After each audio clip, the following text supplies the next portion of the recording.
L'image du week-end de la semaine, les amis, c'est ce KO de Bambara Kouyaté, notre combattant français qui était sur la carte numérotée du One. C'était dans la journée vendredi et c'est potentiellement un combat pour le titre qu'il attend pour sa suite au sein de la plus grande organisation, tout arts martiaux confondus au monde, le One, qu'on retrouve en Asie et qu'on retrouve très fréquemment, bien évidemment, sur les chaînes RMC Sport. Bienvenue à tous les amis dans le canapé du Fighter Club Sunday, j'espère que vous allez bien pour ce 6e épisode. On est toujours en direct sur RMC Sport 1 pour les abonnés, les VIP, ceux qui ont accès à tout, que ce soit le One, toutes les organisations, etc.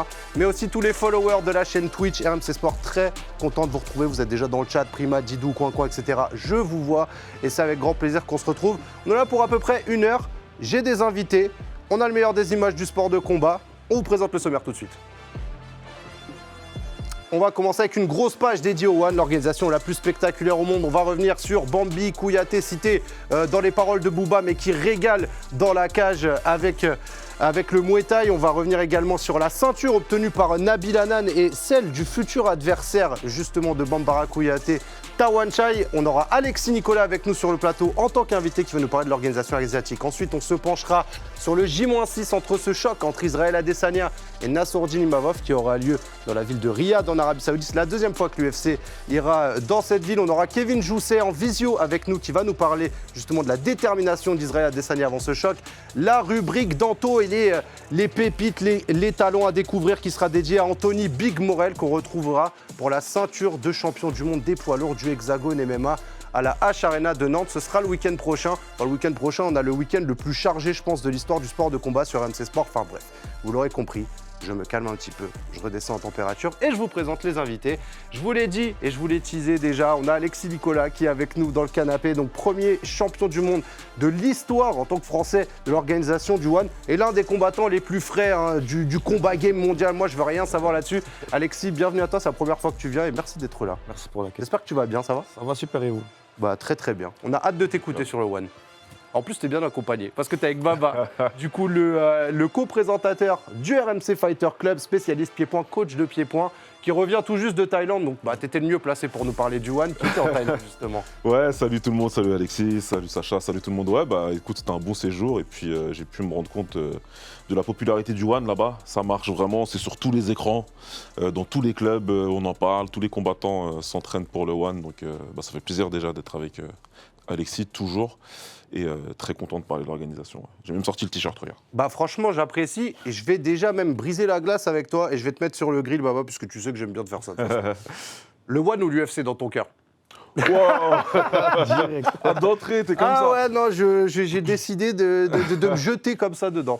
Non, écoute, avec Attention à ce que tu vas dire. Non, mais avec Antoine, ça y est, nous, c'est le One. C'est vrai ? C'est le One. C'est mon rendez-vous tous les vendredis après-midi. C'est devenu mon meilleur ami, le One Championship, en fait. C'est le meilleur ami des télétravailleurs, on le sait déjà, de tous ceux qui posent leur vendredi, etc. Tous ceux qui sont en sport-études aussi, j'imagine. On a une mission, on a une trentaine de minutes pour faire découvrir et vous faire kiffer le One parce qu'en plus d'Alexis, il y a pas mal de combattants ou français ou francophones en fait qu'on peut retrouver dans l'organisation. Mais on vous a préparé une petite infographie avec quelques lignes pour vous expliquer un petit peu ce que c'est le One sur MC Sport. Donc plusieurs disciplines, on a du Muay Thai, on a du kickboxing, on a du MMA, on a du grappling. Ça peut être dans un ring ou dans une cage, c'est une des particularités de l'organisation qui prolonge aussi la tradition avec les rings, notamment au Lumpini Stadium. Le Muay Thai qui se pratique avec donc des mitaines de MMA, c'est aussi une particularité. Et des combats qui sont jugés sur tous les rounds, là où en MMA, on peut voir que c'est round par round. Là, on peut prendre l'intégralité du combat. Et il y en a certains qui vont trouver que c'est plus méritant. Il y a aussi des particularités sur les pesées, etc., où ça se passe le jour même. Et donc, regardez sur les diffusions, selon les lieux, 100% des events sont sur MC Sport 1. Donc, comme je l'ai dit, les abonnés, vous êtes VIP, vous n'avez rien à faire. Vous avez accès à tout. Et certains événements qui sont disponibles gratuitement sur Twitch et sur YouTube, et sur le YouTube RMC Sport Combat. C'était le cas du One numéroté de cette semaine. Toi, Alexis, One, comment ça se passe, la relation avec cette organisation ? Parce qu'en fait, On ne s'est peut-être pas rendu compte en France, mais en termes de chiffres, le One, c'est quasi équivalent à l'UFC en Asie, c'est juste que c'est un marché qui est totalement différent. Exactement, il faut savoir que c'est très suivi. Donc, quand je vais en Thaïlande, je suis un icône, une superstar. Et c'est le rêve de tous les petits garçons de devenir champion. Et les jeunes filles aussi maintenant, de devenir championne du One Championship. Donc, lorsqu'ils me rencontrent, c'est un honneur pour eux. Et mon statut est très vertueux là-bas. Mais c'est aussi un honneur pour nous, hein. Sache-le. On apprend aussi à connaître le One et à respecter soi. Toi, tu es premier champion français de l'histoire de l'orga en kickboxing, moins de 77 kilos. On rappelle qu'en kickboxing, on en voit beaucoup dans le MMA, les Alex Pereira, Adesanya, justement, on pensait à Cédric Doumbé en France. Enfin, il y en a beaucoup qui sont passés par là. Et là, aujourd'hui, le One, c'est l'orga de référence pour le pied-point. Avant, il y avait une petite rivalité avec le Glory, mais j'ai l'impression qu'avec le temps, le Glory, c'est plutôt les grosses catégories assez lourdes, et qu'en fait, tout le reste, là où il y a de grosses compétitions, c'est du côté du One. C'est ça, c'est que le Glory, c'est toujours une référence aussi en kickboxing. Maintenant, il y a énormément de disciplines différentes au One Championship, et c'est vrai que je trouve, à titre vraiment très objectif, le One beaucoup plus spectaculaire que le Glory. Il y a des KO, les KO qui tournent, les plus gros KO qui tournent actuellement, c'est les KO du One Championship. Ouais. Ouais, non, mais c'est clair, c'est que aujourd'hui le One a trouvé une formule vraiment qui fonctionne, tu vois. On a les mitaines déjà pour les combats en Muay Thai, mais même pour les combats de kickboxing, on l'a vu avec Masaki Noiri par exemple au One 170, on voit sur les 2 guerres qu'a fait Alexis pour la ceinture. Bah justement, voilà, on incite les combattants à y aller parce qu'on est récompensé avec des bonus. Et tout ça fait que, avec la foule en délire, tout ça, ça donne des gros combats. Et aujourd'hui, avec toutes les signatures de combattants comme Alexis, de combattants à 70 kilos et des catégories d'en dessous, on comprend que le One a pris un petit peu le contrôle sur ces catégories-là. On va regarder ce qui s'est passé vendredi parce qu'on avait un Français à l'honneur, c'est Bambara Kouyaté qui fait partie des combattants classés, qui veut se rapprocher d'un titre de champion du monde. Il avait un combat qui était face à un combattant qui est réputé de l'organisation, c'est Smoking Joe Nataout. Et on voit les images justement, pour celui qui vient du 92, Bambara Kouyaté, ne clignez pas des yeux, ça peut aller assez vite, mais ça représente très bien ce qu'est le One, cet engagement, cette marche avant, et c'est très spectaculaire là pour le coup. Et alors je sais pas techniquement, hein, si tu vois des détails, n'hésite pas, hein, Baba, mais j'ai pas l'impression qu'on ait eu de grands défauts de Bambara Kouyaté sur ce combat, c'était quasi parfait. Non, Alexis, moi je l'ai commenté, donc je l'ai vu, mais est-ce que tu pensais que ça se passerait comme ça, toi, Alexis? Moi, j'ai énormément confiance en Bambi. Pour l'anecdote, on s'est dit il y a à peu près un an et demi qu'on allait signer au One, parce qu'il y a encore un an et demi, on n'était ni signé ni lui ni moi, et on s'est dit qu'on allait tout casser dans cette organisation-là, donc ça me fait trop plaisir de le voir briller. J'ai pas vu énormément de défauts, il a été très précis, il est très rapide, très intelligent dans ce qu'il fait, donc en vrai de vrai, ça a porté ses fruits. Je pense qu'on n'a même pas eu le temps de voir des défauts au bout d'un round. Non, clairement, ça a été vite. La crainte avec Joe, c'était les points. C'est un Thaï qui a la particularité d'être très bon avec ses points, de frapper fort, et qui a fait 2 belles guerres contre le champion actuel, Tawanchai. Donc, c'est pas n'importe qui. C'est pas parce que Bambi il a gagné comme ça par TKO au premier round que c'était un adversaire facile. Bien au contraire, c'est Bambi qui s'est rendu le combat facile, et c'est tout à son honneur. Ouais. On va regarder, on vous a préparé une autre infographie avec quelques combattants français ou francophones que vous pouvez suivre du côté du One. Alors, la liste n'est pas forcément exhaustive parce que le One, c'est assez compliqué aussi. Il y en a qui ne sont pas encore en contrat, longue durée, etc. Mais principalement, ceux qu'on a beaucoup retrouvés sur nos antennes. On a donc Nabil Hanan, qui est thaïlandais-algérien, qui vient d'obtenir une ceinture de champion du monde et qui est un personnage de façon incontournable du One. C'est le Luffy du One, pour ceux qui suivent One Piece. Ouais. Il est immense pour sa catégorie et très spectaculaire, on le reverra tout à l'heure. Elias Mahmoudi, que tu connais bien, Alexis. Mon frère et mon partenaire d'entraînement en même temps, donc avoir un ami à ses côtés pour s'entraîner de cette manière-là, c'est incroyable. Et lui qui se rapproche aussi potentiellement d'une ceinture, on veut le combat contre Rod Tang, hein, c'est une icône qu'on veut en face. On va l'avoir ce combat-là, on va l'avoir pour moi c'est le prochain à obtenir la ceinture du One en France. C'est pour ça, je pense qu'on a plein d'aventures et c'est maintenant qu'il faut rentrer dans le wagon du One. On a Akram Hamidi, notre combattant strasbourgeois, qui malheureusement s'était incliné sur un combat important.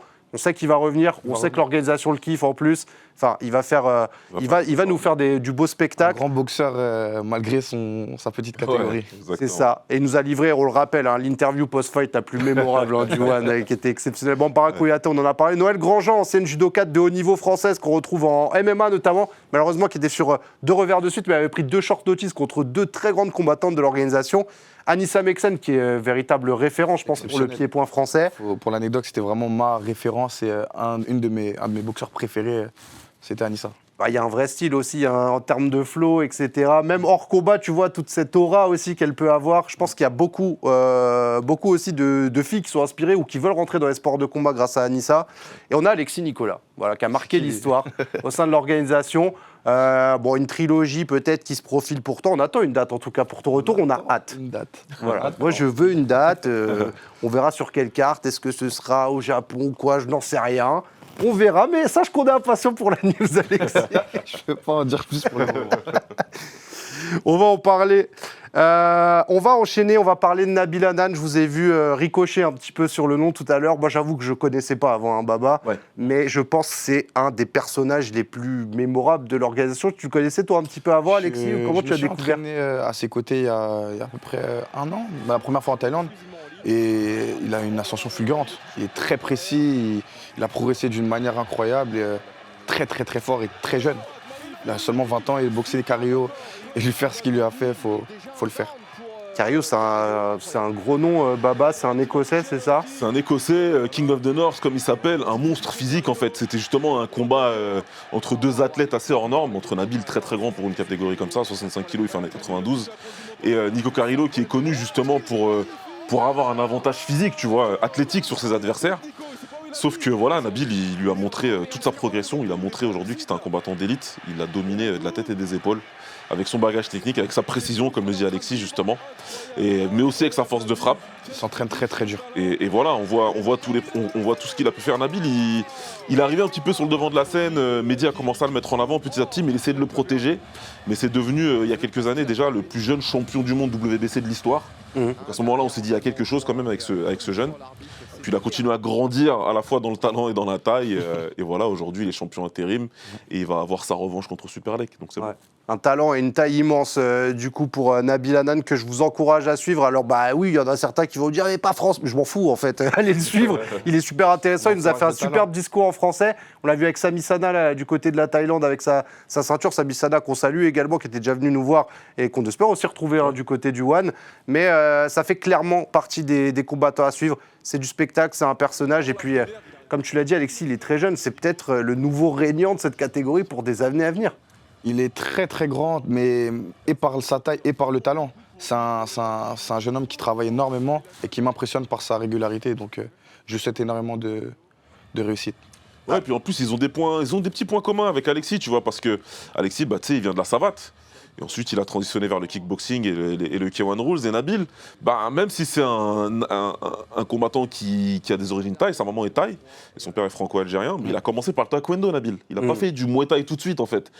Alors qu'il est en Thaïlande, tu vois. Donc c'est assez intéressant à observer. Il a pu développer son propre style et ça fonctionne très bien aujourd'hui. On voit bien ce fouetté là avec le pied sur la tête qui est techniquement parfait.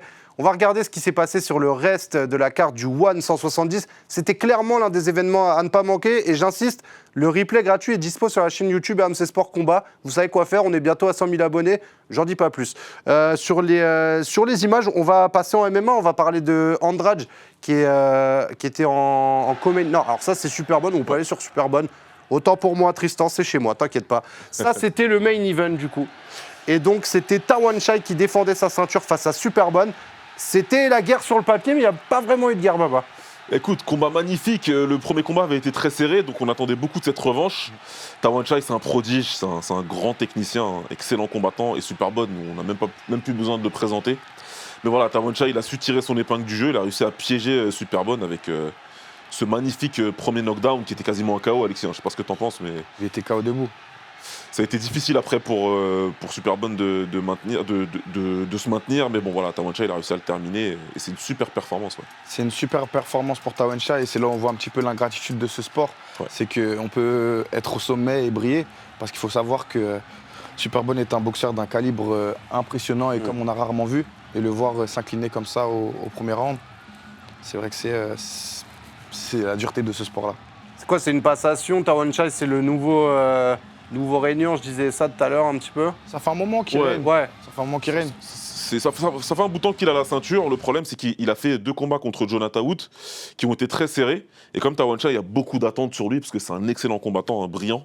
Le public a pu être un peu déçu de ses dernières sorties. Et donc, il y avait des doutes. Et là, il a un petit peu fermé des bouches, tout simplement. On peut pas dire autre chose. C'est la catégorie de Bambara Kouyaté. Exact. Ça pourrait être lui la prochaine étape pour Bambi. C'est un combat déjà qu'on a tous envie de voir. Mais le style de Bambi, justement, face à un Tawanchai, c'est approprié. Comment tu vois ça, Baba ? Écoute, ça va pas être facile. Tawanchai, c'est un excellent combattant, on va pas se mentir. C'est un gros challenge, c'est une grosse montagne. Mais écoute, Bambi, moi, ça fait très longtemps que je suis sa carrière. Ouais. Son coach, Biga, c'est un de mes grands frères. Donc, on a toujours su que c'était un jeune prodige, tu vois, un vrai talent. Et pour les mecs comme lui, the sky is the limit, comme on dit. Donc, ouais. C'est un peu comme quand Alexis va défier un invaincu au One. C'est que sur le papier, on peut dire attention, difficile et tout, mais il y a la magie qui opère. Il y a la magie qui opère et il y a la vérité du ring. Tu vois, prendre des coups, quand tu prends des coups dans la vraie vie, au bout d'un moment, sur le ring, c'est pas quelque chose. Et puis l'analogie, elle est super, hein, Sacha, parce que pour le coup, quand Alexis défie Régine Hercel, je vais pas te donner de chiffres, mais il y a très très peu de gens qui pensent qu'Alexis va le faire, tu vois. Donc, comme Alexis l'a si bien dit, on peut parler, on peut faire des pronostics, il y a le favori, il y a l'underdog, mais il y a le ring. Et à la fin, il y a les 2 combattants, l'arbitre, et on se départage. On va revenir là-dessus, justement. On a mis quelques images de côté. On va juste clôturer le 170 avec la ceinture qui était en MMA cette fois-ci, avec cette fois-ci Andrade, du coup, normalement, si je suis bien calé.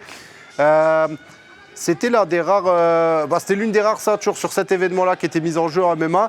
Pareil, ça a été assez spectaculaire, mais pour le coup, Andrade n'a pas été trop bousculé non plus. Écoute, son adversaire, c'est la deuxième fois qu'ils se rencontrent et c'était sa dernière défaite en plus à Kwon, donc il avait à cœur de faire beaucoup mieux. Il a essayé tout de suite d'emballer le combat, mais Andrade, il était prêt. Il était plus que prêt malgré les 2 ans en dehors de la cage. Et ça a été très rapide. Et malheureusement pour notre ami coréen, Andrade le finit exactement de la même manière que la première fois, avec un crochet au foie. Donc voilà, ça lui fait 2 défaites assez cuisantes au premier round avec un crochet au corps, de la même manière. Donc voilà, le champion reste champion et aujourd'hui c'est un des meilleurs combattants en MMA de cette catégorie au monde, hein, toute organisation confondue, clairement. Même en MMA, ça strike très très fort comme vous le voyez. Hein, on a mis le ground and pound pour terminer le combat à la fin, mais sinon c'est vraiment une répétition de pieds-points. Ouais, et puis il vient du kickboxing, hein, Andrade, hein, donc moi je prêche toujours pour ma paroisse.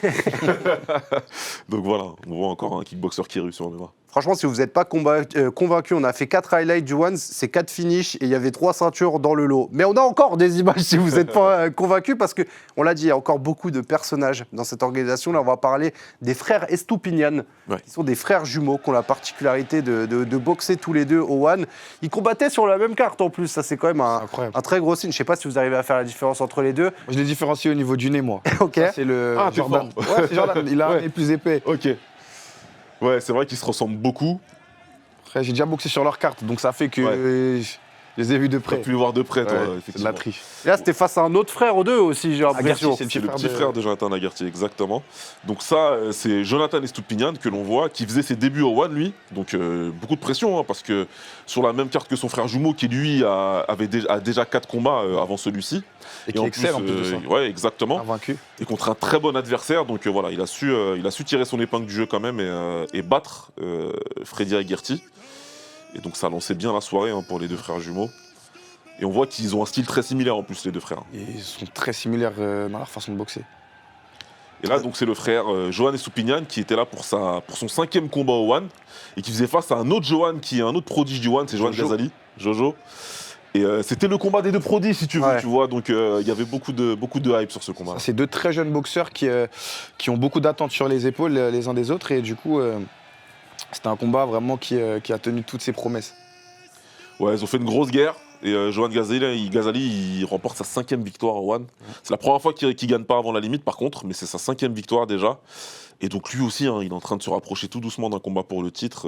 C'est en train de devenir très intéressant, hein, cette carte avec beaucoup de jeunes combattants. Il rafraîchit aussi le sport. Il donne une autre image, tu vois. Il est très dansant, très... Ouais. C'est un Colombien, quoi. Donc, ça rend le c'est ça, c'est ce que j'allais dire. Ouais. Les jumeaux colombiens qui vont traverser 3/4 de la planète pour aller combattre au One et qui, à chaque fois, on les voit sur les tapis d'échauffement, dansent ensemble, etc. Enfin, très, très bonne ambiance. Ils font partie des personnages. De toute façon, le One, c'est la représentation de l'esprit martial des arts martiaux. Ouais. C'est vraiment très, très bon esprit à chaque fois. Et de la différence. Ouais. C'est ça qui est très intéressant. Et tous les pays, on peut les retrouver là-bas. On a eu des combattants indiens, enfin 4 coins du monde, exceptionnels de diversité en style de combat et en combattant.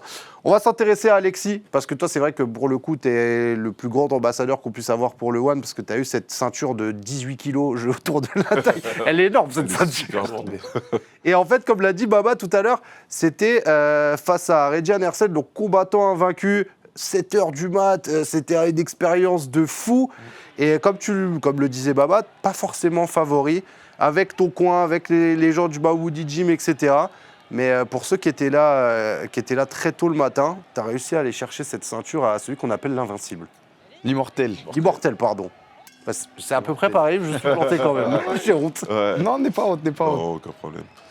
Et lui qui rentre avec justement les masques, c'est quoi? C'est dans 300, c'est ça, Dans les 300, ouais, guerriers? exactement. Ouais, ça c'est le premier combat, hein. C'est le combat où Alexis a choqué le monde et a récupéré la ceinture de Redjan, qui est un champion très dominant quand même. Dans cette catégorie, qui a battu des grands noms comme Nicky Holzken et comme Sin Samoud, qu'on a vu au 170. Et Il a battu tout le monde, c'est simple, il a battu tout le monde. Et c'est un adversaire c'est un adversaire redoutable. C'est le plus dur que tu aies pris sans comparaison? C'est le plus fort. Ouais. C'était pas le combat le plus dur, mais c'était le plus fort adversaire que j'ai rencontré. C'est indéniable. C'est quoi sa spécificité à Hersel? Il a une signature, Je t'aurais dit que c'était ses coups de genoux, mais aujourd'hui, j'ai conscience qu'il sait tout faire. Et s'il en est là, c'est qu'il sait tout faire, qu'il est polyvalent et qu'il est très intelligent. Donc ça fait de lui un adversaire redoutable. Après, j'ai la chance d'avoir ce fight IQ qui me permet aussi de m'adapter. Et j'ai fait 2 combats très serrés face à lui. Et, à partir du moment où on passe déjà 10 rounds dans le ring avec une personne, on en apprend beaucoup sur lui. Ouais, là ça devient un vrai jeu d'échecs, j'imagine. Vous avez des pistes. On voit ton entrée, t'as un flow exceptionnel, je le redis. Non, mais sur ça, cette entrée-là, elle est incroyable. Même le short et tout, l'ensemble qui va avec, ça c'est la revanche. Ouais, Encore une fois, c'est ultra serré. Très serré, très serré. À froid, là, ça fait un petit moment. Qu'est-ce qui manquait? C'est quoi? C'est juste, c'est très serré à l'appréciation, ça peut tomber des deux côtés, ou tu penses qu'il y avait des petits trucs à... Non, c'est vraiment une question de détails, c'est des petits détails qui ont fait des grandes différences à ce niveau-là. C'est incroyable déjà de pouvoir se dire que 2 athlètes performent pendant 5 rounds à ce rythme-là, avec cette puissance de frappe-là, et ça s'est joué à des petits détails-là, donc il n'y a pas énormément de regrets, il n'y a pas de regrets, on a fait ce qu'on a dû faire. Aujourd'hui, ça allait vers lui et demain, ça ira vers moi. On attend, hein, parce que dans les tuyaux, on l'espère en tout cas, une trilogie. On veut te revoir porter cette ceinture.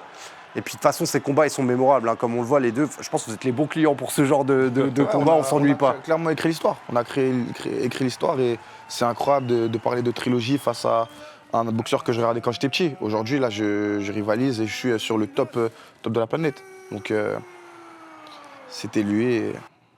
La manche 1 était pour toi, manche 2 pour lui. S'il y a une manche 3, normalement, la logique veut que tu reviennes avec la ceinture à la maison. Répartition de poids de corps. Bon, allez, ça, ce sera pour vous sur RMC Sport. Il n'y a aucun doute que le prochain combat d'Alexis Nicolas, ce sera sur nos antennes. Maintenant, on attend juste la date et l'endroit. Mais j'espère que ça arrivera très vite. On a terminé sur le One. On va rester en Asie, les amis. On va parler boxe, un petit peu boxe anglaise. On va revenir au Noblar. L'un des meilleurs boxeurs de la planète est japonais. Vous ne le savez peut-être pas. Si vous ne le savez pas, c'est que vous n'écoutez pas Alex Herbinet. Et ça, c'est pas bien. Pas bien. Il s'appelle Naoya Inoue. Et il est toujours aussi efficace. C'est peut-être le concentré de puissance le plus dangereux de la planète parce qu'il n'est pas très grand. Mais qu'est-ce qu'il cogne fort ? A priori, ce n'était pas son adversaire le plus difficile face à lui, Baba, mais encore une fois, c'est toujours impressionnant de voir Naoya Inoue dans un ring. Ouais, voilà, en plus il y a eu un changement d'adversaire, hein. Son adversaire il s'est blessé, Sam Goodman. Il a fallu trouver rapidement un adversaire classé, il n'y avait que lui qui était disponible, enfin il y en avait d'autres, hein, mais bon, il fallait choisir. Donc on savait que ce serait très compliqué. Mais voilà, un Naoya, c'est un Naoya, il a quand même fait le spectacle. On a eu quelques reprises intéressantes, et puis quand son adversaire lui a demandé d'envoyer, Naoya il a envoyé. Et voilà ce qui se passe quand on demande à un combattant aussi fort d'envoyer, il met KO. En général, c'est quelqu'un qui descend, il descend tout le monde, Inoue. Peu importe qui tu es, peu importe ton statut, tu peux te garantir qu'il va tout faire pour t'arracher la tête. Et lui, si je vulgarise, c'est il te met KO, il prend les ceintures de la catégorie, il monte de catégorie, il fait la même chose à chaque fois jusqu'à ce que ça s'arrête, en fait, c'est ça ? C'est un peu ça. Il a unifié 2 catégories, ce qui est quand même extraordinaire, hein, de prendre les 4 ceintures d'une catégorie de poids déjà, c'est extraordinaire. Lui, il l'a fait dans 2. Il y a très peu de boxeurs dans l'histoire qui l'ont fait. Il y a beaucoup d'attentes parce qu'il y a une rivalité japonaise avec Junto Nakatani, qui est diffusée sur RMC, dont on diffuse tous les combats. Et donc c'est le combat qu'on a. C'est un des combats les plus attendus au monde en 2025, tout simplement. Donc on espère qu'on l'aura. Et voilà, écoute. Toi, Alexis, t'en entends parler un peu quand t'es en Asie, Naoya Inoue, etc. C'est vrai qu'en France, c'est un peu méconnu encore. C'est vrai qu'en France, c'est un peu moins bien connu, mais pour les connaisseurs, ça reste, c'est une référence, c'est une légende vivante. Franchement, respect. On va regarder un petit peu sur le KO. Il y en a qui parlent de la particularité de son jeu de jambes. Baba, tu vois des trucs particuliers chez Naoya Inoue. On peut remettre les images de chez Naoya Inoue. Sa grande force à Naoya Inoue, c'est, si tu veux, c'est à quel point ses fondations sont bonnes. Tu vois les fondations de la boxe, son positionnement, tu vois le positionnement de ses jambes quand il frappe, son transfert de poids, tout est parfait en fait. C'est vraiment, si tu veux faire une école de la boxe, tu veux montrer comment on envoie un coup, tu montes Naoya Inoue, tout simplement. Il n'est jamais hors de position, comme disent les Américains, il a toujours ses jambes en dessous de lui, ce qui fait qu'il est toujours en transfert de poids parfait pour avoir développé la puissance maximum. En plus, il frappe sec. Donc voilà ce que ça donne. Quand tu prends un coup de lui, même moi qui a 40 kg de plus que lui, je pense qu'il peut. Quelquefois, je descends sans aucun problème. Là, on voit, c'est très très propre ce 1-2, bras avant, bras arrière. C'est létal ce que propose Naoya Inoue. Vous pouvez encore faire plein d'highlights ou des Fighter Club d'Alex Herbinet, puisqu'il y a beaucoup de contenus qui sont disponibles. Exactement. Ça parle boxe japonaise chez RMC Sport. Si vous voulez prendre cette passion, Alexandre Herbinet vous encouragera. Ça, c'est une certitude. On referme la page boxe. Là, on se fait plaisir. On se pose et on se retrouve juste après. C'est le top 3 des finitions du week-end et c'était du côté du KSW 102, l'organisation polonaise qui faisait son grand retour sur RMC Sport. Régalez-vous les amis, mais bouchez-vous les oreilles parce que je me suis un peu excité. On est parti pour le premier combat de la soirée les amis. Du MMA gratuit, il n'y a que sur RMC Sport que vous avez ça, le KSW, la meilleure organisation d'Europe. Oh là là, il va tomber. Attention, il peut finir sur grand palme. Et c'est terminé. Premier combat de la soirée, premier finish chez les poids lourds. Mia Frelic s'impose, le combattant slovène. Oh là là là là. 3 rounds de 5 minutes, 3 manières de s'imposer, KO, soumission ou décision, dernier combat de la soirée, on est ensemble les amis. Pression. Ça marche Maximus. Oh là là là là, allez, Vretacic qui pousse. Oh là là là là. Mais c'est quoi ce retournement de fou? Mais c'est quoi ce combat? Et Vretacic qui peut peut-être faire du Keshik. Et c'est terminé. Mais c'est quoi? Mais pourquoi? Comment? Mais comment il a fait? Au bord de la mort, le visage ensanglanté. Il a réussi à inverser le combat sur un coup de poing retourné. J'ai jamais vu ça de ma vie. C'est fou ce qui vient de se passer. Il s'est fait rouler dessus pendant 2 rounds en un coup. Et en grande pointe, c'est terminé. Vretacic, le héros de la soirée.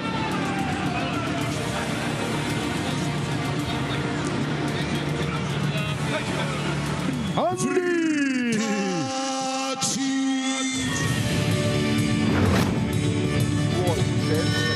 c'est déjà. Donc voilà, c'est assez fluide. Le gars qui a touché. Oh, il a touché son crochet. Et quand il frappe, c'est terminé. Waouh. Oh là là là là, touché. Il était pas venu pour rigoler. Bon.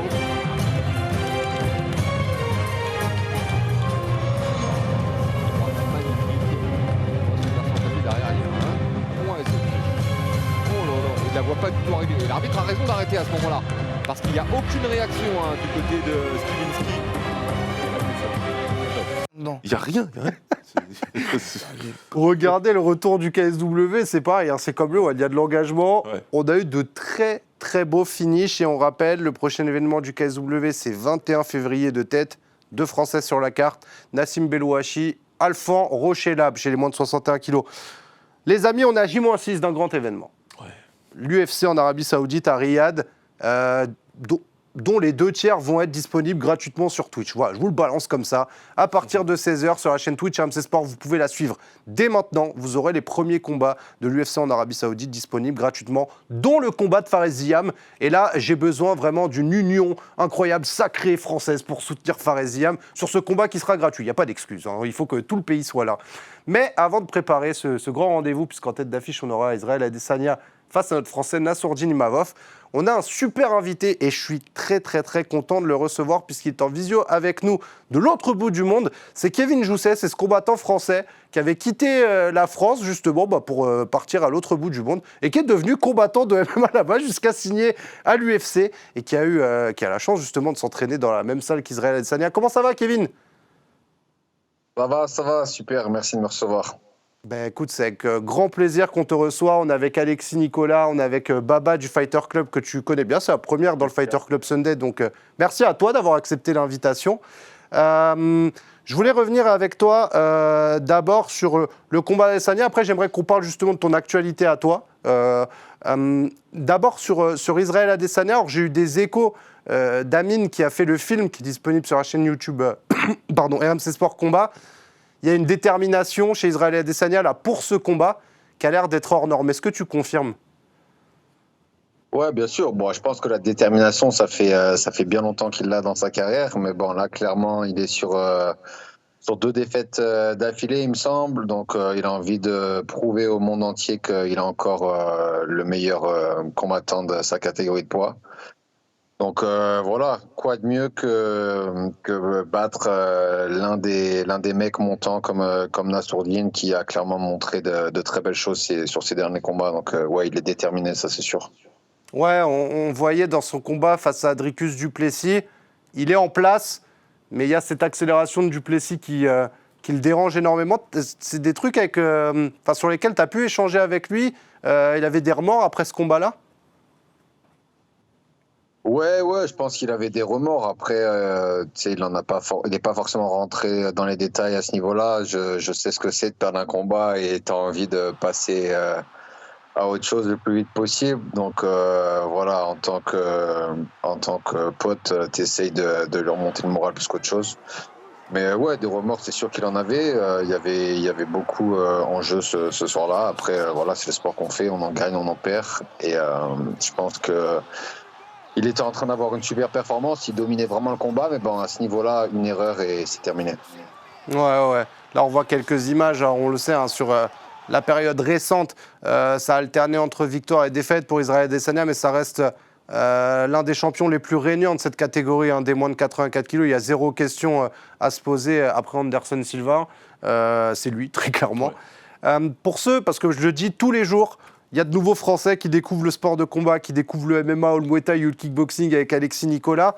Est-ce que tu peux nous dire quelles sont les forces et faiblesses d'Israël Adesanya ? Justement, on a prévu quelques images, mais pour ceux qui ne connaîtraient pas la légende que c'est, ce que ça représente un combat face à Adesanya, est-ce que tu pourrais nous en parler un petit peu ?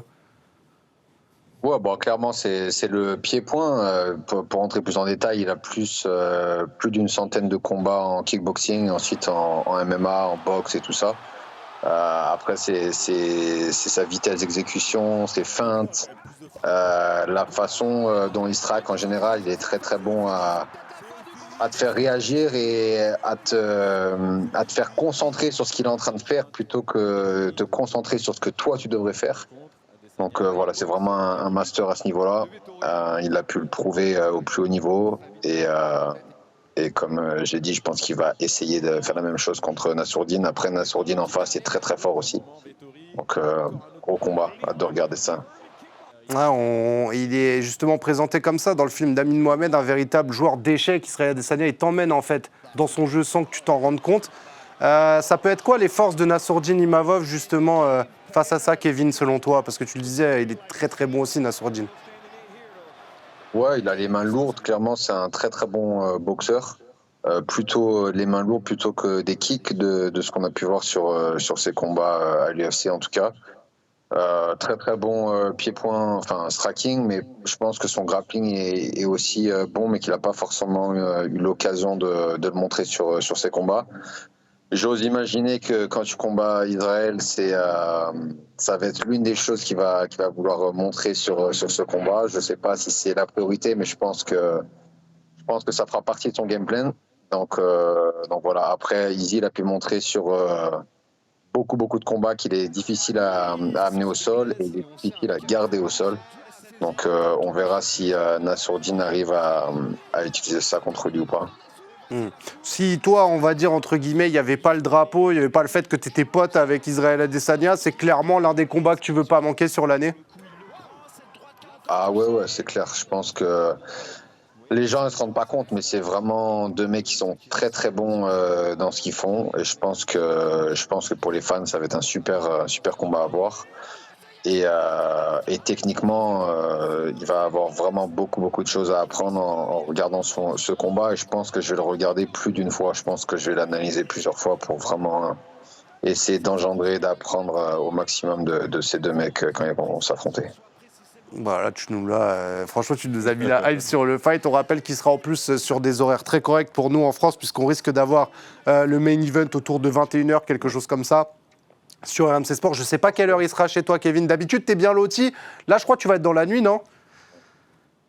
Non, ça va, j'ai de la chance parce que 21h pour vous, c'est 9h du matin pour moi le dimanche matin. Donc ça va, je suis levé à cette heure-là depuis un moment et ce sera quelques heures avant mon dernier entraînement difficile pour la fin de ma préparation du combat de la semaine suivante. Donc ça va, j'avais prévu de me lever pour regarder le combat d'une façon ou d'une autre. 9h, ça va, c'est pas trop tôt.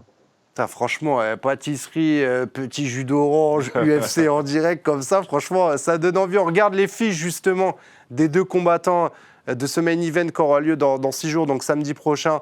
L'affiche d'Israël Adesanya, 24 victoires pour 4 défaites, 35 ans. On a l'impression qu'il est là depuis des années. Ouais. Il a régné avec tant de facilité, mais vous le voyez, sur les 4 derniers combats, il y a quand même 3 défaites. Mais il y a cette victoire face à Alex Pereira. Ça reste l'homme qui a fait tomber Alex Pereira à l'UFC. Ça ne faut pas l'oublier non plus. Et grâce à ses skills de fou debout, on va regarder la fiche de Nassourdine qui, elle, pour le coup, est parfaite sur les dernières sorties, malgré ce no contest face à Chris Curtis. 15 victoires pour seulement 4 défaites pour le sniper. 28 ans, on peut aussi noter l'âge.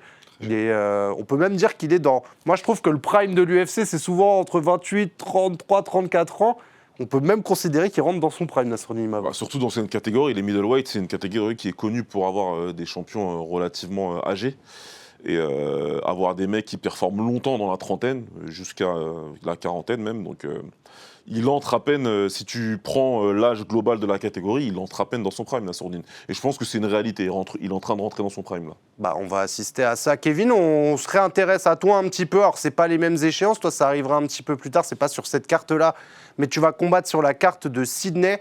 La première question que je veux te poser, c'est que on a été triste, mais on te soutiendra toujours après cette défaite à l'UFC Paris. Comment ça s'est passé, la gestion, justement, après défaite, pour là aller vers ce nouveau combat? En fait, on est dans cette émission. Le but, c'est vraiment de me mettre la parole sur ces sujets qui peuvent être un petit peu tabous parfois. Et j'aimerais bien savoir, avec justement ton franc-parler, comment ça s'est passé de ton côté. Ouais, je vais pas mentir, c'était pas facile. C'était combattre en France devant mon public, c'était clairement l'un de mes gros objectifs que je m'étais fixé depuis de nombreuses années. Et voilà, donc première défaite à l'UFC devant mon public, ça a fait mal, ça a fait mentalement, ça a fait mal, mais bon, après, voilà, c'est comme j'ai dit, c'est comme ça, c'est le sport qu'on fait. Il y a des fois on gagne, des fois on perd. S'il y a un endroit où je voulais pas perdre, c'était clairement à la maison, mais voilà. On se relève, on se réentraîne fort. Et comme j'ai pu dire précédemment, t'as beau gagner un combat, ça veut pas dire que t'es le meilleur du monde, et t'as beau perdre un combat, ça veut pas dire que t'es mauvais. Donc faut pas tout remettre en cause juste parce que t'as gagné ou juste parce que t'as perdu un combat.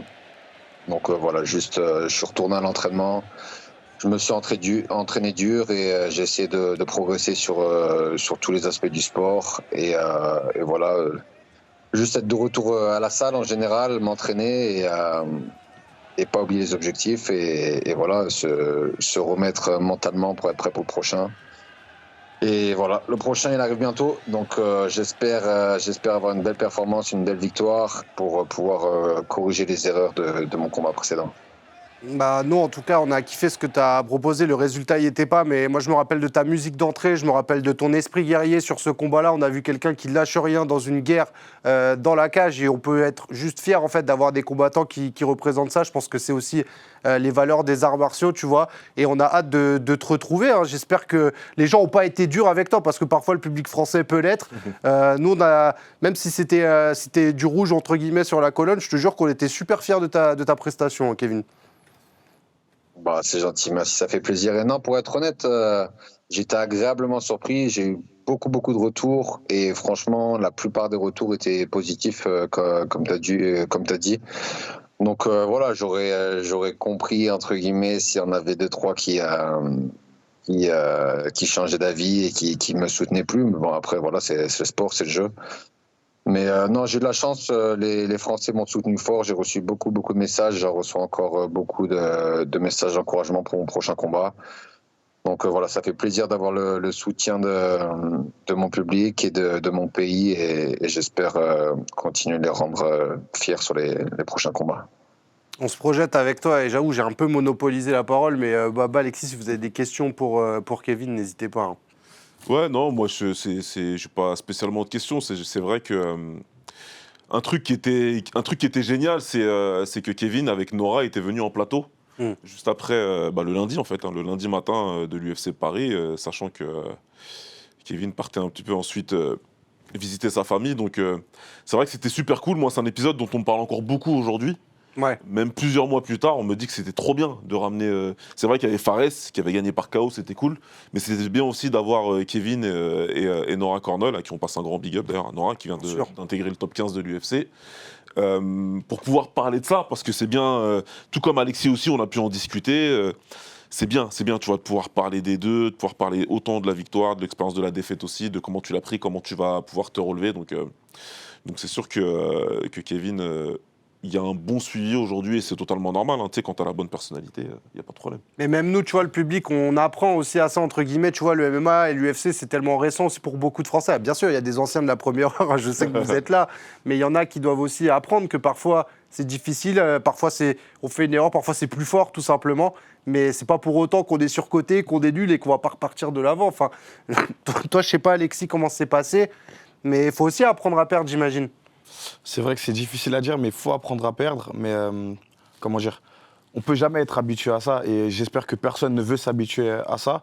Maintenant, on est à un certain niveau où tous nos combats sont médiatisés et ont un impact en fait sur la suite de nos carrières. À chaque combat, c'est le combat de notre vie, donc c'est vrai que ça devient difficile à gérer. Mais comme il l'a dit, parfois on gagne, parfois on apprend. Et c'est comme ça.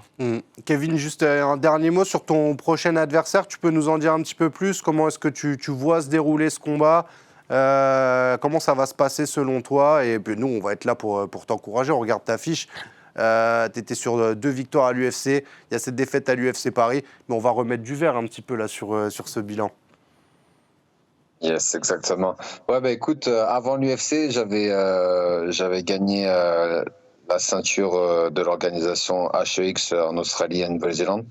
Et en gros, quand j'ai été signé, du coup, la ceinture était remise en jeu, et celui qui a gagné la ceinture et qui gardait la ceinture après moi, c'est ce mec-là que je vais affronter. Ensuite, il y a eu un combat sur les Container Series où il a gagné par soumission au premier round. Donc voilà, j'ai pu regarder ces combats. Il est plus jeune que moi, il a moins d'expérience sur papier. Après voilà, ça veut rien dire. Moi, j'essaie de vraiment me concentrer sur moi-même, mes forces, mes faiblesses, et vraiment sur ce que je dois faire, plus que sur mon adversaire. Et voilà, c'est pas un adversaire facile, c'est pas un combat facile. Très bon sol, très agressif, c'est un gaucher. Voilà, je pense que ça va être un beau combat à regarder pour le coup. En tant que fan du sport, j'ai hâte d'être dans la cage et d'avoir un gros combat contre ce mec-là. Et ouais, gros combat, hâte d'y être et de remettre les pendules à l'heure. Yes, ce sera dans la nuit du 8 au 9 février sur MC Sport. Ce sera à Sydney. Les horaires risquent d'être un petit peu différents, mais de toute façon, c'est un territoire que connaît bien Kevin Jousset, qui va nous régaler ce soir-là. Je me fais aucun doute. Merci beaucoup, Kevin, en tout cas, d'être passé. Tu reviens quand tu veux, et même si t'es de passage sur Paris, il y a toujours une place dans le canapé pour toi. Ça va, bah, ça fait plaisir. Merci à vous les gars, et soyez sûrs de ne pas louper le combat de Nassour et Izzy la semaine prochaine, et le mien la semaine d'après. Ça marche, bah t'inquiète, c'est bien noté. Merci Kevin Jousset, bonne soirée à toi, enfin ou bonne journée, je sais plus trop là, j'avoue. Salut Kevin. Ah, ciao. Sur cette carte de l'UFC à Riyad, il n'y aura pas qu'un seul Français, on le répète, il y aura Fares Ziam également. On va se remémorer nos meilleurs moments avec Fares Ziam parce que pour le coup, lui à l'UFC Paris, ça a été une explosion. Il est passé dans une autre dimension, notre Fares, notre apiculteur national qui met des KO de fou. On va regarder quelques images et puis après on regardera... Ah non, pardon, c'était un extrait du film qu'on voulait d'abord, c'est ça en régie ?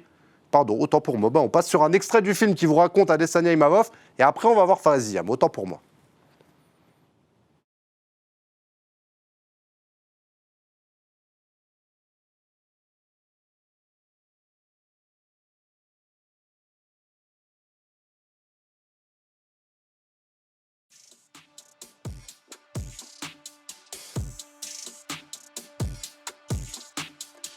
Sur les canapés.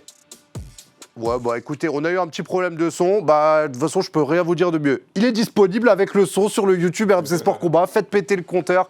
Les travaux d'Amin Mohamed, bien évidemment. Vous lâchez un maximum de likes, de commentaires, etc. Puis dégustez-le, il est pas mal ce petit film. Le film, il est génial. En plus, je suis dedans. Donc, il faut le regarder. Non, le film, il est super cool, vraiment. Amin Mohamed, un génie, un superbe film, vraiment. Et si vous n'êtes pas hypé après ça, moi, je sais pas quoi faire pour vous. Hein.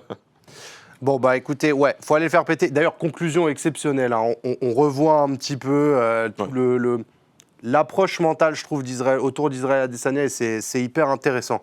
On va parler de Fares Ziam. Je vous le rappelle, son combat, il est gratuit. Il n'y a qu'un seul point où vous pourrez le retrouver, c'est sur la chaîne Twitch RMC Sport. C'est ici. Si vous êtes dessus, si vous n'êtes pas dessus, vous prenez votre application, vous tapez RMC Sport et vous suivez la chaîne, vous aurez une notification pour le combat de Fares Ziam. Potentiellement une entrée dans le top 15 des 70 kg. Il se passe pas mal de choses dans les top 15 en ce moment. On ne comprend plus trop comment rentrer ou sortir. Mais on sait qu'il va avoir un adversaire intéressant, la personne de Mike Davis. Là, on regarde les images de ce qu'il nous a fait à l'UFC Paris. J'ai l'impression que Fares, c'est la progression constante depuis qu'il a l'UFC. Il est rentré très jeune, à 23 ans à l'UFC, là à 27. Mais c'est de plus en plus fort à chaque fois. Ouais, clairement, il y a une progression très linéaire et qui a culminé avec ce magnifique KO en septembre à l'UFC Paris. Mais voilà, de toute façon, Fares, tu sais que c'est un combattant extrêmement sérieux. Très travailleur, très rempli d'humilité vraiment en plus. Donc voilà, tu vois qu'il est en train d'arriver à mettre en place dans la cage ce qu'il est capable de produire en préparation depuis longtemps déjà. Donc très pressé de voir ce que ça va donner contre un excellent adversaire en la personne de Mike Davis. Alexis, dans la préparation de Saladin Parnasse face à Wilson Varela, alors je sais que tu avais aidé un petit peu Saladin, je sais que Fares était là, c'est un combattant avec qui tu as eu l'occasion de mettre les gants un petit peu ou pas du tout? J'ai jamais mis les gants avec Fares, mais c'est un combattant que j'apprécie beaucoup. J'aime bien regarder sa façon de bouger dans le ring. Il est très relâché, très précis, et c'est un striker d'exception, donc forcément, en tant que kickboxer, moi, c'est toujours un kiff de le voir combattre. Ah, c'est vrai que même toi, avec ton œil de spécialiste pied-point, quand tu vois Fares s'exprimer, c'est très chaud? Il est très fort, très précis, intelligent dans ce qu'il fait, et je pense que Baba me rejoint. Il n'a pas commencé par le kickboxing ou... Il a commencé par le kickboxing, il a même combattu au Glory à Lyon, Fares. Fares, qui fait partie de ces combattants lyonnais qui sont très discrets, mais on va être moins discrets qu'eux. C'est nous qui allons faire le bruit pour eux, comme je dis d'habitude. The Smile Killer qui sera également sur la carte de l'UFC Riyad. Il va renouer un petit peu, hein, parce que lui, il avait commencé justement sa carrière à l'UFC au Moyen-Orient. Il va retrouver le Moyen-Orient, mais tu sais, à l'âge de maturité un petit peu. En fait, j'ai trop hâte de voir ça. Ouais, c'est différent. C'est vrai que quand il arrivait au début, il était beaucoup sur les cartes là-bas, aux Émirats ou en Arabie Saoudite. Donc là, il arrive avec un autre statut. C'est ça qui est cool, avec un autre statut. Et il a un beau KO sur lequel il reste. Il va être plus attendu que les fois d'avant et ça va être très intéressant à observer tout ça, son entrée, la communion avec le public, ça va être cool. Ouais, et puis en plus de ça, sur cette carte, on vous a préparé une petite surprise. Surprise, je sais pas pourquoi je parle avec l'accent allemand. Petite surprise sur le co-main event entre Sharafouddin Magomedov, vous le savez, ce pirate exceptionnellement spectaculaire qui a décidé de se frotter au défi Michael Venom Page, MVP, l'un des combattants les plus spectaculaires de la planète aussi. On vous montre ça, c'est préparé par Tristan Tessier et c'est assez drôle.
C'est taper des barres à préparer ça.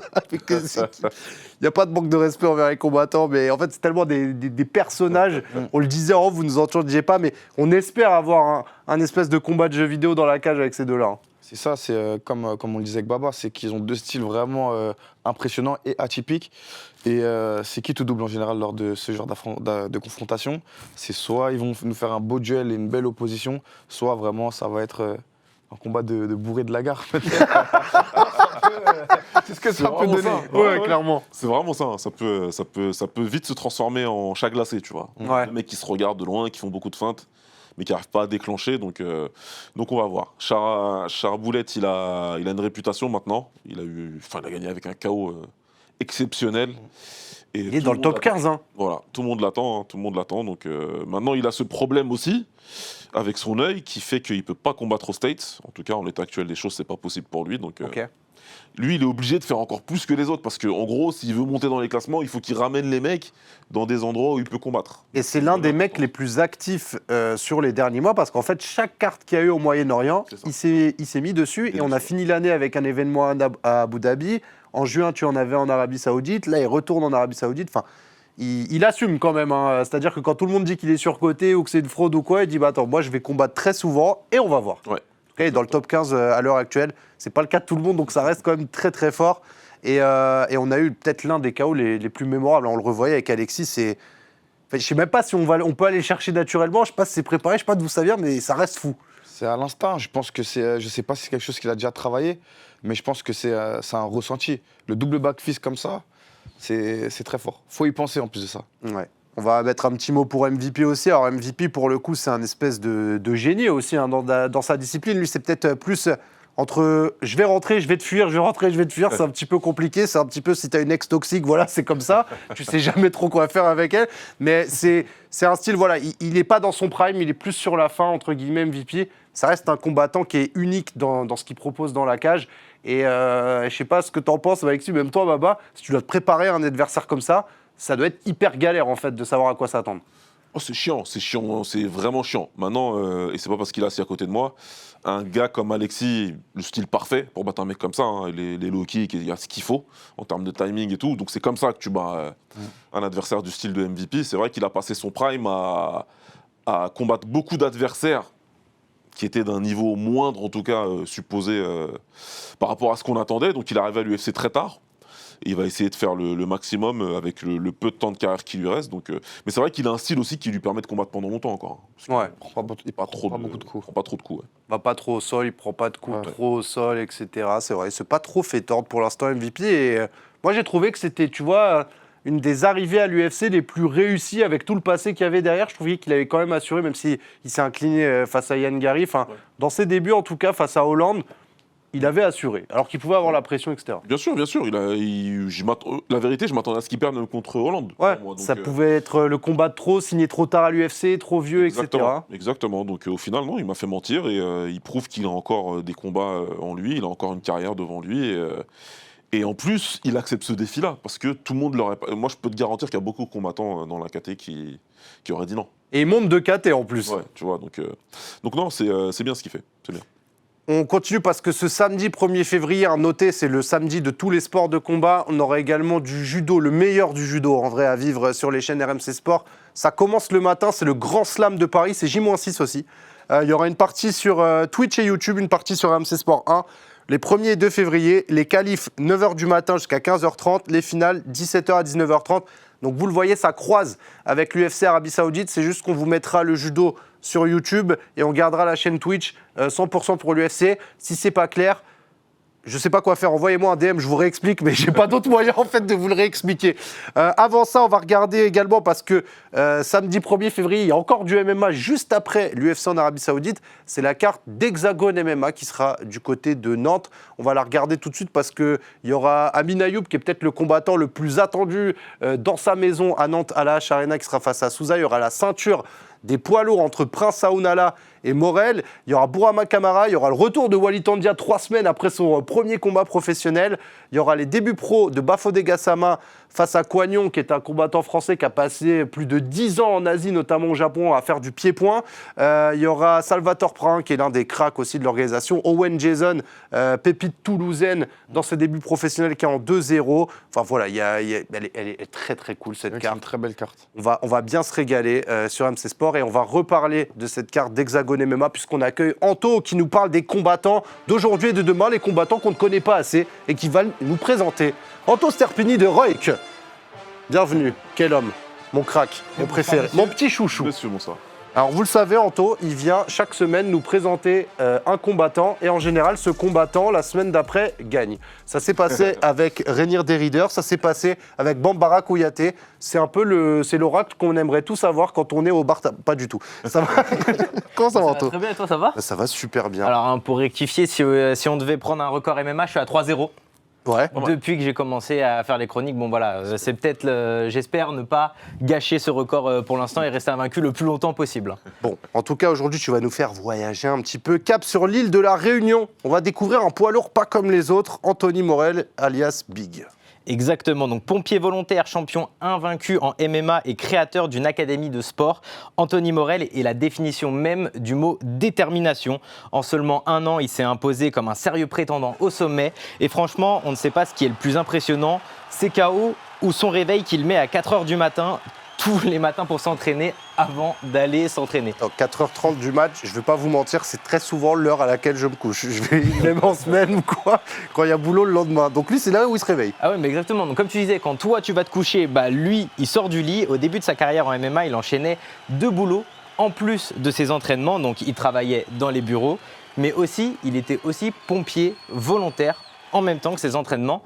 Et c'est une question que je vais te poser, Alexis. Est-ce que c'est courant, ce genre de parcours, dans les sports de combat, d'enchaîner le boulot pour 1 ou 2 travails en plus de ses entraînements? C'est très courant, je vais pas aller plus loin que mon propre exemple. J'étais éducateur sportif, je travaillais avec les jeunes, donc je m'entraînais de 8h à 10h, de 8h à 10h. Ensuite, toute l'après-midi, je travaillais auprès des jeunes et le soir, j'allais m'entraîner, et ça pendant 5-6 ans jusqu'à Senior One Championship. Ah oui, donc vraiment c'est impressionnant. Donc il y a le mental et puis aussi. On a besoin d'argent, quoi. Voilà. Parce qu'on paye pour s'entraîner aussi, on paye pour manger, donc c'est important de.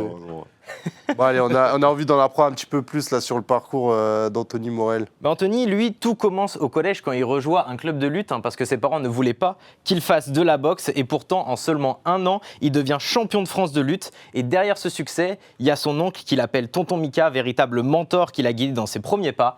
Mais après la lutte vient le JJB et le grappling, et il commence petit à petit à rêver de MMA, mais il y avait un problème, il pesait 145 kg, bien au-delà de la limite de poids des poids lourds en amateur ou en professionnel qui était de 120 kg, mais il était déterminé à combattre. Il a pris un combat amateur en 3 mois et il a perdu 27 kg en l'espace de 3 mois. Donc je sais que vous les combattants, vous avez vous avez pas trop de mal à perdre du poids. Moi, je suis assez content de perdre 5 kilos. Donc lui, 27 kilos en 3 mois, je trouve ça impressionnant. C'est fort.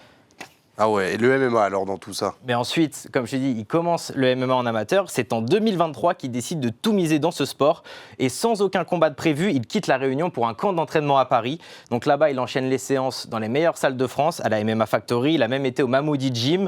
Il a été à l'INSEP pour faire de la lutte et même à la Old School Academy. Mais malgré tout le travail et toutes les dépenses que ça coûte, pas de contrat, pas d'opportunité. Il retourne à La Réunion, mais un jour... Quelques semaines, vraiment, il rentre de La Réunion. Quelques jours plus tard, son téléphone il sonne et c'est l'Hexagone MMA qui l'appelle. Et en juillet 2023, il décroche son premier combat pro et met un énorme KO pour bien choquer la France. Ah ouais. Il a éteint.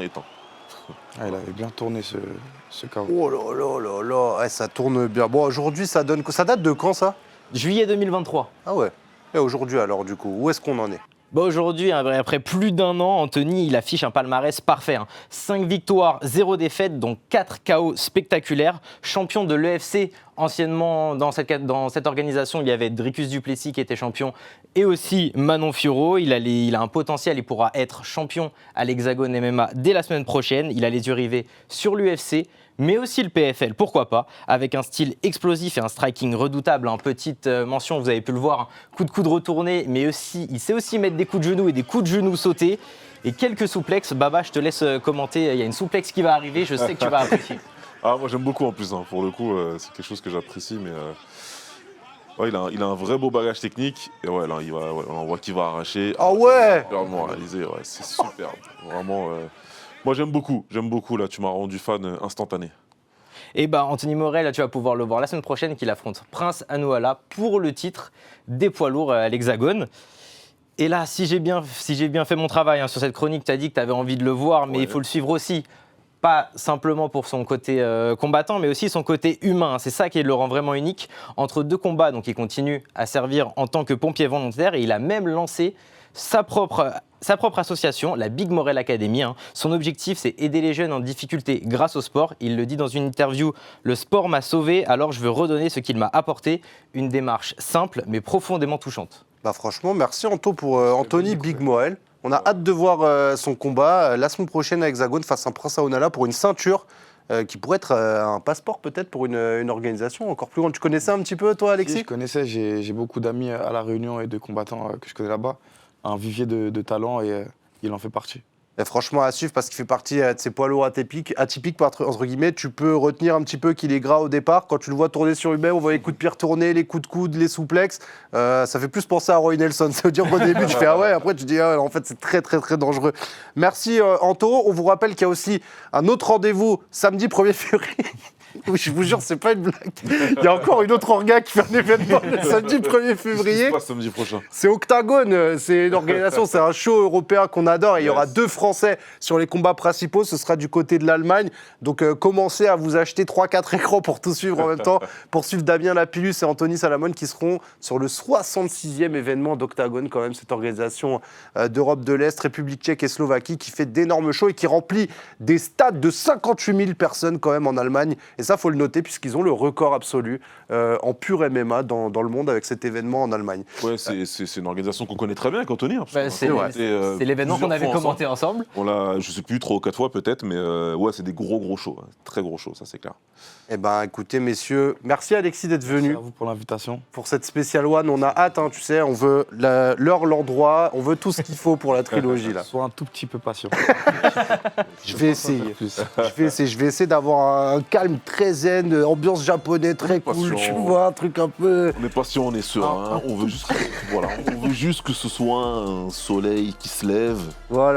Voilà, si c'est possible, ce serait sympa. Que ce soit un truc, tu vois, un soleil lumineux, quelque chose qui se lève comme ça, quelque chose de beau. En tout cas, on sera au rendez-vous, Alexis, pour ton prochain combat. Merci d'être venu, t'es le bienvenu quand tu veux. Merci à vous. Baba, qu'on retrouve aux commentaires du One, au Fighter Club demain aussi, à l'enregistrement. Va falloir se réveiller, désolé, on va te libérer. Baba, merci d'être venu. Merci beaucoup, merci pour l'invitation, comme d'habitude. Demain matin, avec Alex Herbinet, on va faire une preview du combat entre Nassourdine Imavov et Israël Adesanya. Donc j'espère que vous allez tous regardez ça, écoutez ça, et puis on va essayer de vous hyper le plus possible. Ouais. On va faire exploser ça. Merci Anto d'avoir accompagné. Merci Tristan. Merci Yacine. Merci Redouane qui était derrière. Merci toute la team régie pour l'émission. Une seule mission, ceux qui nous ont regardés, vous allez faire péter le replay sur la chaîne YouTube RMC Sport Combat. Maximum de likes, de commentaires. Et on se retrouve la semaine prochaine, 22h30. Ça ne bouge pas. Bonne semaine à tous les amis. Ciao.